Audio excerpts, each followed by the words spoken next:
కల్వకుంట్ల తారక రామారావు ముఖ్యమంత్రి గారి కుర్చీని ఏ రకంగా గౌరవించాలి, ఏ రకంగా మాట్లాడాలని చెప్పి ఒక శాసన సభ్యునిగా కనీస జ్ఞానం అవగాహన లేదు నీకు. గౌరవం కావాలి, గౌరవం కావాలి, గౌరవం ఇస్తలేరని మాట్లాడుతున్నావు. ముఖ్యమంత్రి గారి కుర్చీకి ఏ రకంగా గౌరవించాలా జ్ఞానాన్ని 80,000 పుస్తకాలు చదువుకుని మీ తండ్రి నీకు నేర్పలేదా? ఈ రోజు ఏదైతే పిచ్చికుకి ఎవరికి కలిసింది, ఎవరు మతిస్థిమితం కోల్పోయినరు, ఎవరు ప్రజల మధ్యలోకి రాకుండా, అసెంబ్లీకి రాకుండా ఫార్మ్ హౌస్ లో వండుకొని రెస్ట్ తీసుకుంటుండో యావత్ తెలంగాణ సమాజానికి తెలుసు.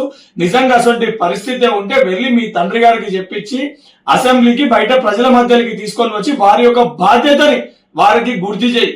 ఆ రకంగా కాకుండా పిచ్చి కుక్క కదా కరిసినట్టు నోటికి వచ్చినట్టు అడ్డగోలుగా మాట్లాడితే, పిచ్చి కుక్కను కదా ఎట్లయితే రాళ్లతో కొట్టి తరుముతారో నిన్ను నీ కుటుంబాన్ని కూడా రాళ్లతో కొట్టి తెలంగాణకి వెళ్ళి తరిమి కొట్టే పరిస్థితి ఏర్పడుతుంది.